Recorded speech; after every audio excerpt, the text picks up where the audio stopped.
Hi, my name is Clive Gillinson, and I'm the Executive and Artistic Director of Carnegie Hall. The value I'd like to speak about is service. My real life in music began when, age 16, I was appointed to the cello section of the National Youth Orchestra of Great Britain, which to this day remains one of the most memorable experiences of my entire life. My school was a very small one, so the move from playing in the school orchestra, where very few students were involved with music, to meeting and playing with the finest teen players in the country was hugely inspiring. And it confirmed me in my dream that music had to be my life. Many years later, when I arrived at Carnegie Hall and found that no such National Youth Orchestra existed in the US, it also inspired me to create the National Youth Orchestra of the USA. Encouraged to avoid the music profession by my mother, who was a wonderful musician living in what at that time was a man's world, I went from school to study math at London University, but very quickly realized that I'd made a mistake and that music had to be my life. I left after 1 year and entered the Royal Academy. From there, I joined the London Symphony Orchestra as a cellist, which captured the next 14 years of my life, before I fell into the job of managing director of the orchestra in 1984 due to the orchestra's perilous financial predicament at the time, which had led to the manager being sacked. This was the major turning point in my working life, and it was not a direction I'd ever aspired to. I'd always wanted to be a musician, which was where I considered a creative life would lie. I was equally certain that management was the very last thing I would ever want to do. As to all of us musicians, management was basically boring paper pushing. However, in direct contradiction to all my preconceptions, this move was unquestionably the best mistake of my entire working life. For me, the irony about management has been that I feel more of an artist as a manager than I ever felt as an orchestra player, despite the fact that there are many thrilling and inspiring aspects to playing in a great orchestra. These include performing many of the greatest musical masterpieces of all time, working with many of the greatest conductors and soloists in the world, making music with remarkable colleagues, and traveling the world and experiencing numerous different cultures. However, despite many unforgettable experiences, the role of a player in a symphony orchestra aligns much more with the life of an artisan than it does with that of an artist. The creator is the conductor, and most of the time, individual players do not have a major creative role, even though the job requires great skill, musicianship, and commitment. In management, on the contrary, every minute of every day requires a creative and entrepreneurial approach to the job. It has been fascinating to discover that management jobs proved to be the absolute antithesis of what I'd assumed, which is a great lesson about the importance of keeping an open mind throughout one's entire life. For 21 years, the managing director's job at the LSO took over my working life.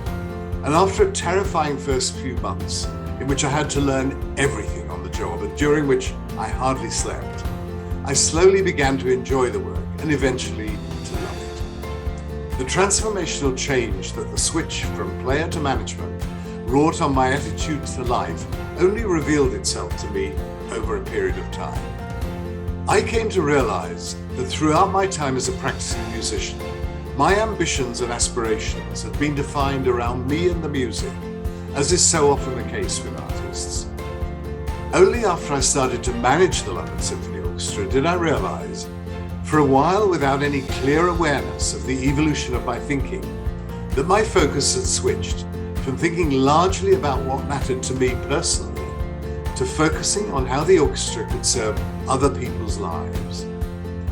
Ironically, this complete switch of focus to seeking to enhance the lives of others transformed my own enjoyment of my job and my life, and I became infinitely more fulfilled by everything I was doing. I also learned very quickly that a transactional approach to life doesn't have much meaning. Almost from the start, money follows vision became one of the defining mantras of my management philosophy, and it has remained so throughout my career in management.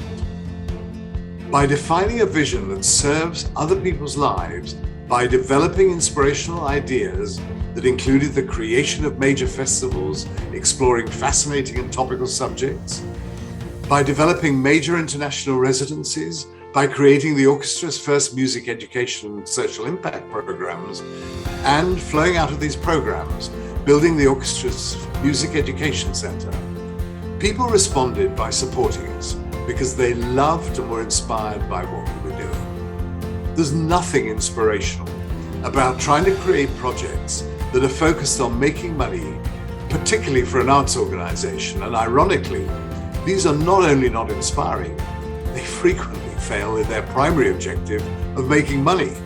I have learned that much of life is defined by oblique answers. People largely make money by seeking to create things that engage and inspire people, not by seeking money. This is true in the arts as much, if not more, than it is in so many other areas of life. Then suddenly, out of the blue, I was headhunted to become the executive and artistic director of Carnegie Hall, a role that was so remote that it had never even figured in my wildest dreams, let alone been an aspiration. The reason I decided to take the job was because I felt that the Hall, more than any other music institution in the world, could play a transformational role in enhancing people's lives. When I arrived, the Hall had long been a remarkable and highly successful institution, but I thought that it was nonetheless a sleeping giant with massive untapped potential. Over the last 16 years, we've developed major national and international festivals that explore key issues of our time across a wide spectrum of the arts, and through these festivals, we've transformed our audience journeys by partnering with many of New York City's leading cultural institutions to embrace music, dance, theater, literature, films, talks, and much, much more.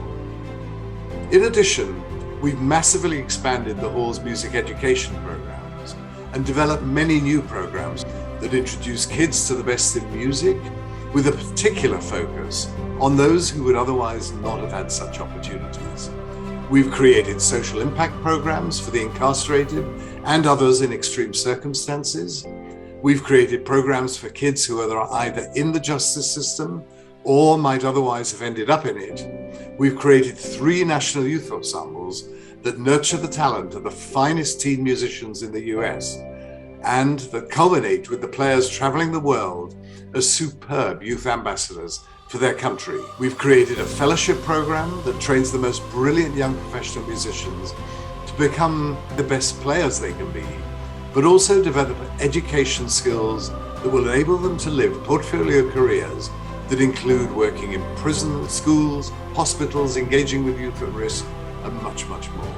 We've created extensive teacher training programs, and we've created a music education center atop the Hall that now serves very large numbers of New Yorkers, mainly young people. Through all of these programs, we had reached about 800,000 people a year, most of them kids and students, until COVID.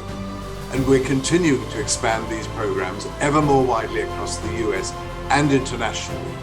And through COVID, we switched all of them to digital. So after COVID, in fact, we will have the combination of live and digital. Despite all of these thrilling developments, I still feel that we're only at the beginning of what Carnegie Hall can contribute, and that the future will be even more exciting than the past. However, everything we do grows out of one question alone. How best can Carnegie Hall serve people and transform their lives through music? This embodies another key learning I discovered almost from the very start of my life in management. The questions are much more important than answers. The questions we ask are what defines the path we take for our entire lives.